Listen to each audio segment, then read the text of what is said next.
Respect isn't something you can demand, it's something you earn. But here's the truth no one tells you. To truly be respected, you must live with integrity, discipline, and self-respect.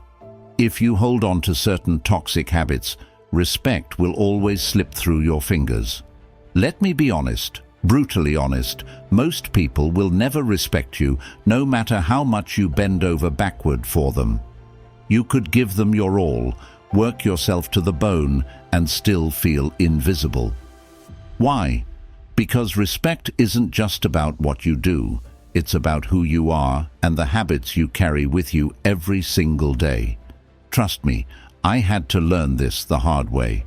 For years, I thought being nice, agreeable, and always available would earn me respect. But in reality, I was shrinking in the eyes of others. I was lost, stuck in a cycle where I kept asking, why don't people take me seriously? It wasn't until I faced the truth and began cutting out the habits that were undermining my worth, like making excuses or constantly seeking validation, that my life truly started to change. Respect didn't just appear overnight, but the moment I stopped caring about pleasing others and focused on respecting myself, something magical happened. The world around me shifted, and here's the deeper truth. Respect doesn't come from others, it starts within. If you don't expect more from yourself, no one else will. So, here's my challenge to you. It's time to face reality. It's time to remove these habits from your life once and for all. Only then will you command the respect you've always deserved. Number 1, excuses are barriers. Tear them down before they tear you apart. Have you ever found yourself tangled in a web of excuses, telling yourself it's not really your fault?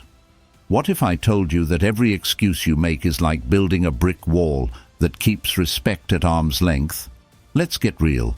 If you want to lose respect faster than you can blink, just keep making excuses. It's something we all do, right? You think your excuse is valid. It wasn't your fault. The traffic was horrible. Your coworker didn't get you the information on time, or life just got in the way. But here's the harsh truth. Nobody cares about your excuses. People respect results, not reasons. I've been there too. There was a time when I was overflowing with excuses. I'd show up late and blame it on traffic or some random thing that just happened. I convinced myself that as long as I had a reason, everything was fine. But after a while, something became clear. It didn't matter how valid my excuse was. People started seeing me as unreliable. Friends stopped trusting me to be there on time. My boss quit giving me important projects, and even my family subtly began to rely on me less. Respect was slipping through my fingers, and I couldn't understand why. Here's the brutal truth. Excuses don't make you look responsible. They make you look weak. They show that you're not in control of your own life. And nothing kills respect faster than showing others that you're not in control. It doesn't matter if you're late because of traffic or because you overslept. The result is the same. You weren't where you were supposed to be, and that's on you. When this finally hit me, it was like a punch to the gut. I was the problem, not the world around me. I was letting myself off the hook, expecting people to just accept my excuses. But here's something that's both freeing and hard to swallow. The world doesn't owe you anything. People respect accountability, not deflection. I'll never forget the moment someone said to me after I was late, again, and blamed traffic. Well, why didn't you leave earlier? That comment hurt, but they were absolutely right. Excuses aren't just words, they're a mindset. Every time you make one, you're essentially saying, I'm not responsible for my life. How can you expect anyone to respect that? But when you stop making excuses and start owning your mistakes, everything changes. I saw it firsthand. Once I ditched the excuses, people started trusting me again. They could sense the shift in my mindset, and they respected me for it. I no longer needed to weave stories about traffic. If I messed up, I owned it. No excuses, no deflection. And you know what? People are far more forgiving when you take responsibility. They'll respect someone who says, "Yeah, that was on me. I'll do better next time," far more than someone who constantly blames circumstances. It's not about being perfect. It's about being accountable. The key takeaway here: stop lying to yourself before you expect others to respect you. Every excuse you make reinforces the belief that you're not in control of your life. And if you don't believe you're in control, why should anyone else believe in you? Respect is built on reliability, accountability, and self-respect. If you keep hiding behind excuses, people will see right through it, and you'll never earn the respect you crave. So, the next time you feel an excuse creeping up, catch yourself. Take a deep breath, own the situation, and move forward. It's a hard habit to break, but once you stop making excuses, you'll be amazed at how much respect you'll command from others and from yourself. Number 2, laziness, the fastest way to lose trust and respect. Let's not sugarcoat this. If you're lazy, nobody will respect you, and honestly, why should they? I know that sounds harsh, but it's the cold, hard truth.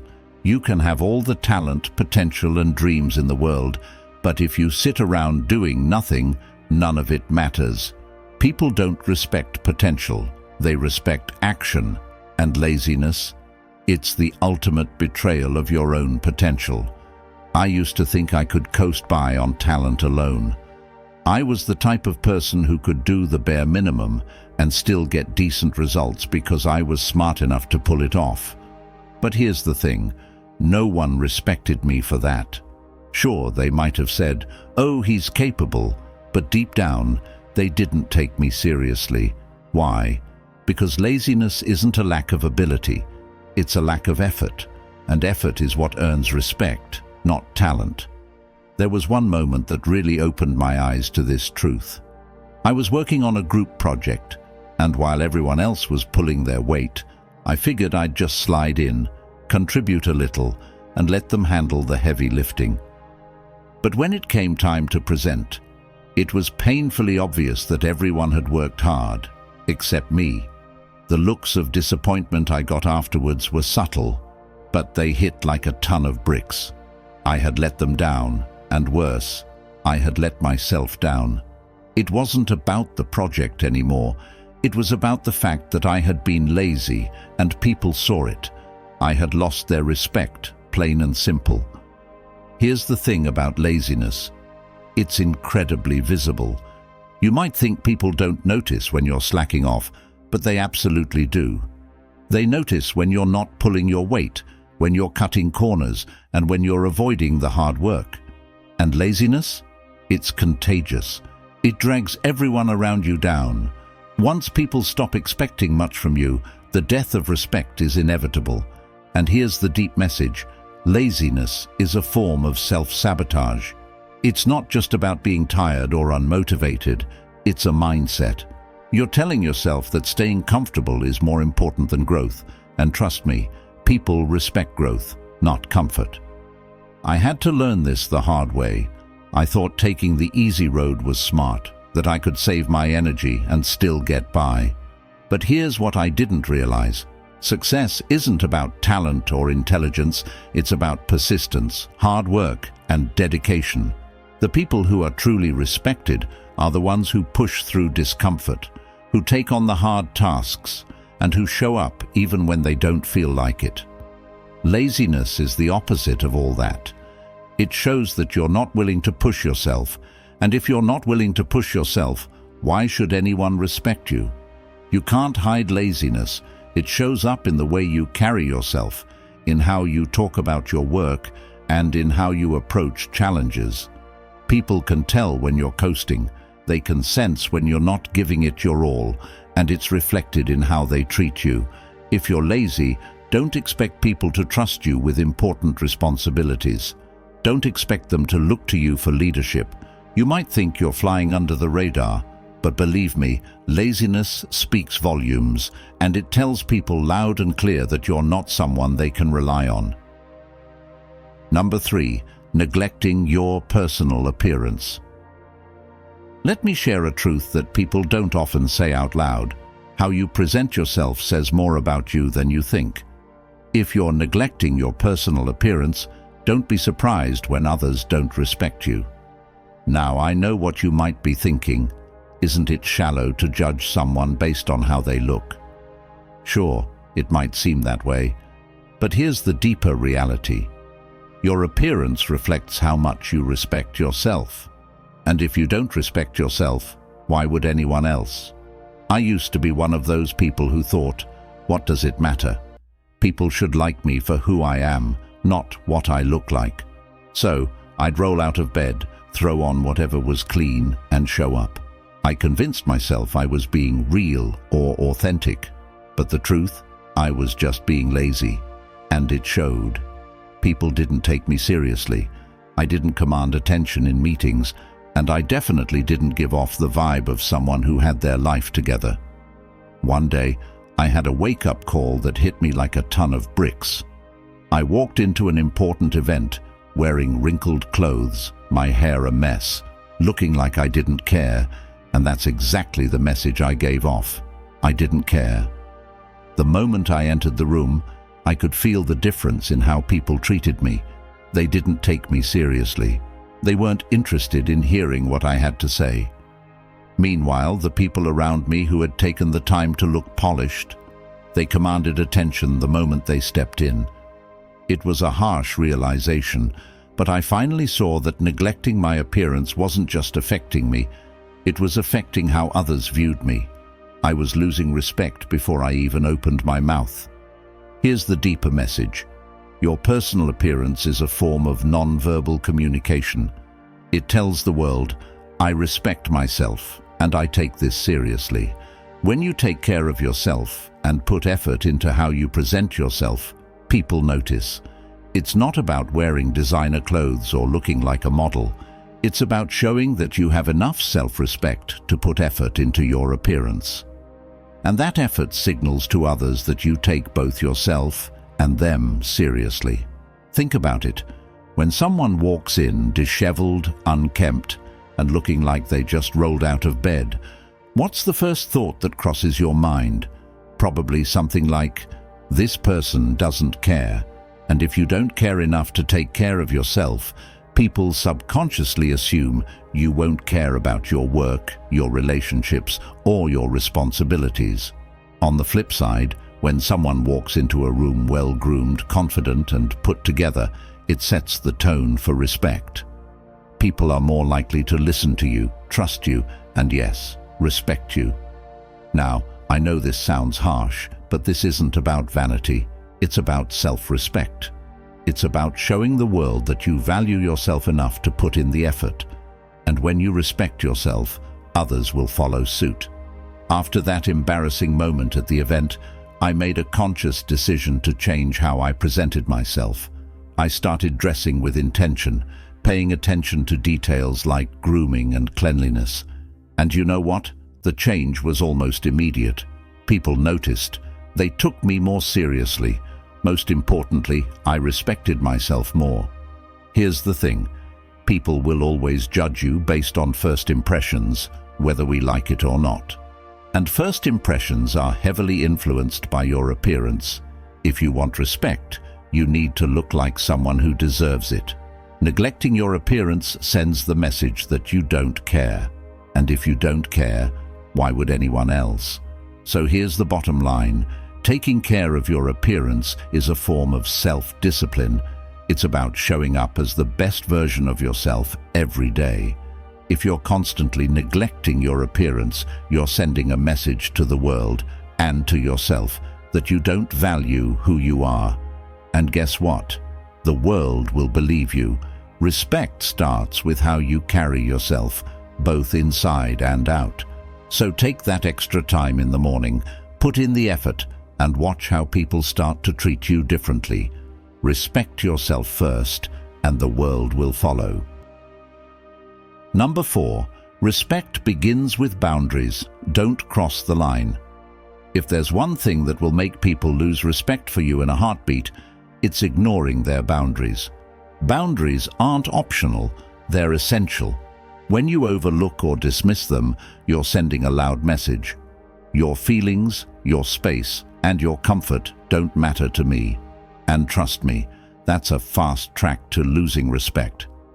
I had to learn this the hard way. I used to believe that being deeply involved in people's lives meant I cared. I thought offering unsolicited advice, pushing my opinions, or constantly checking in showed I was a good friend or a concerned colleague. But the reality? I was suffocating them. And because I didn't respect their boundaries, they didn't respect me in return. I remember a time when one of my closest friends started pulling away, and I couldn't figure out why. I'd call her every day, text her about every little thing, and invite myself into her problems. I thought I was helping, but in truth, I was crossing lines without even realizing it. One day, she bravely confronted me saying, "I just need some space. It feels like you don't understand that." Hearing those words hit me hard.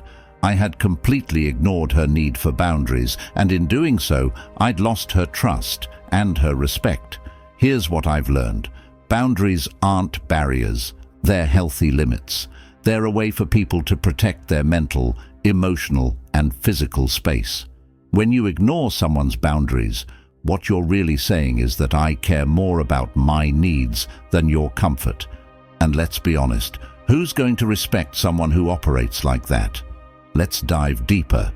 Ignoring boundaries isn't just about being pushy, it's a fundamental misunderstanding of respect.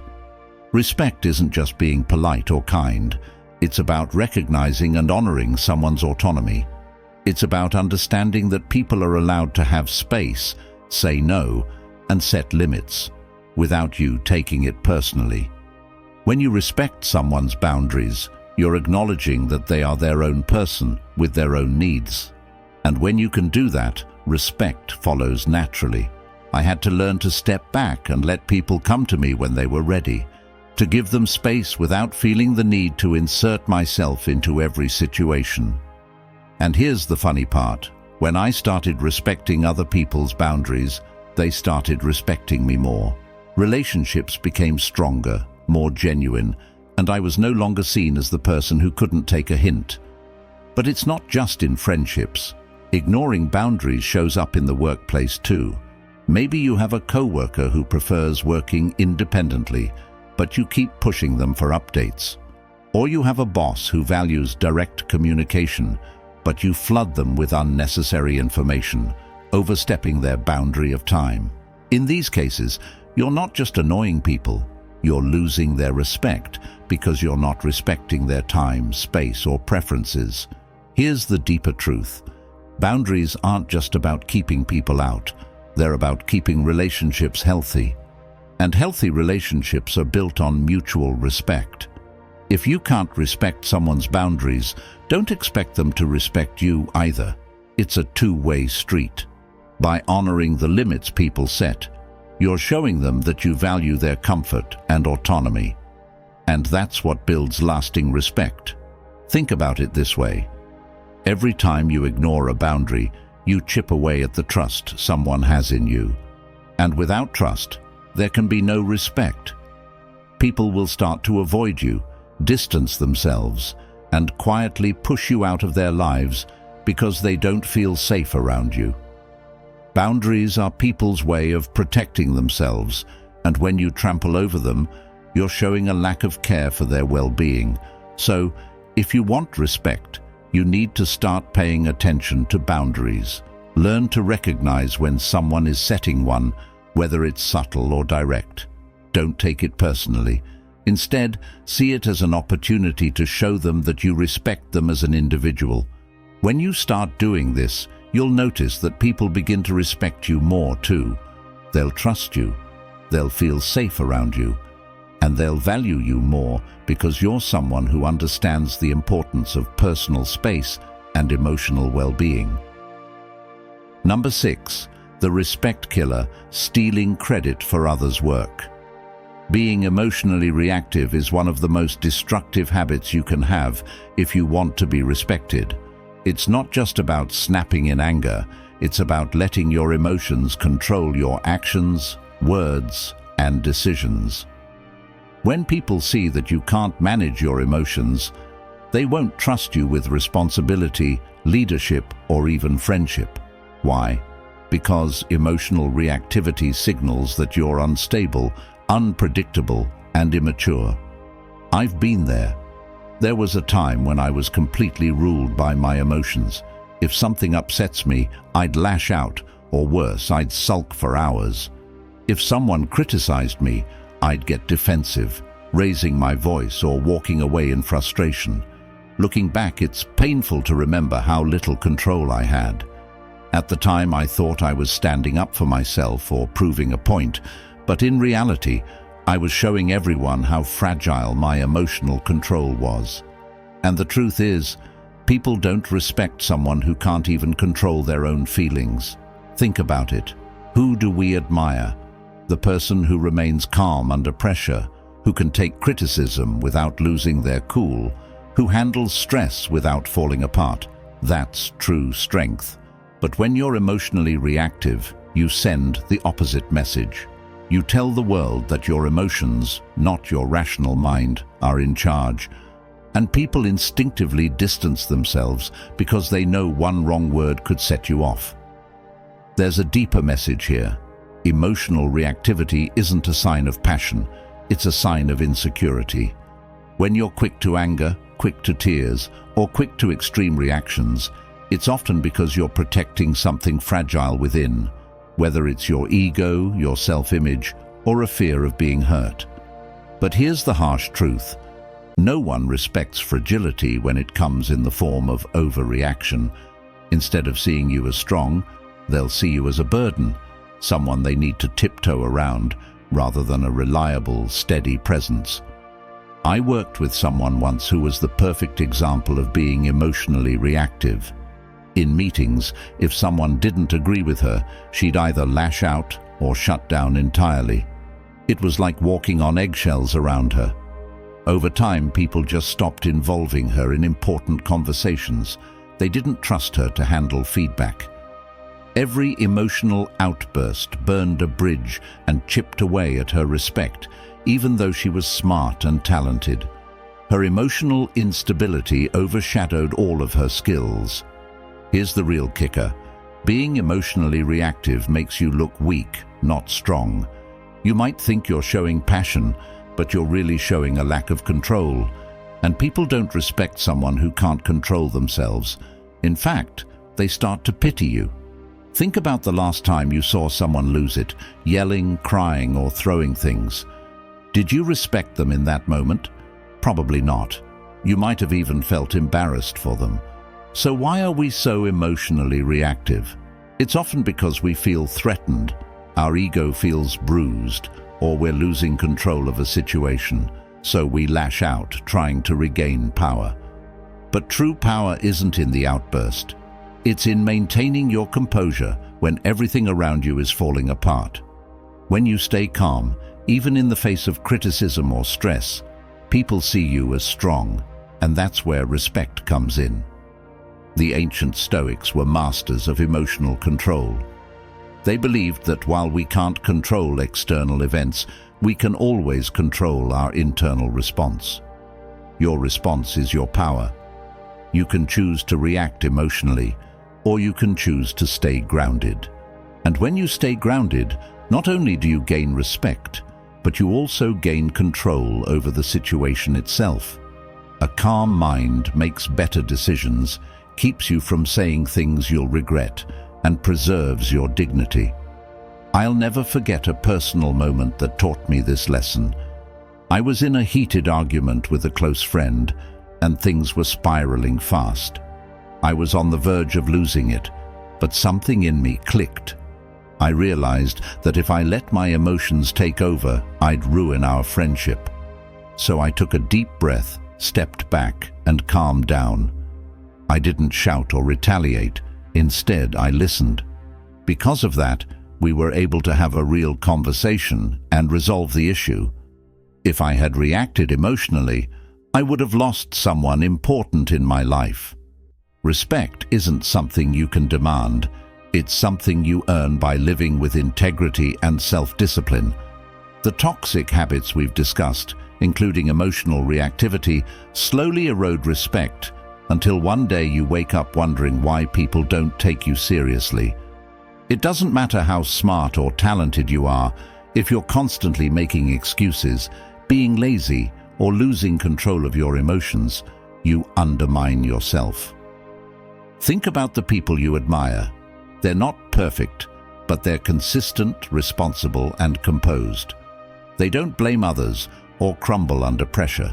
If you want respect, start by respecting yourself enough to eliminate the habits that are holding you back.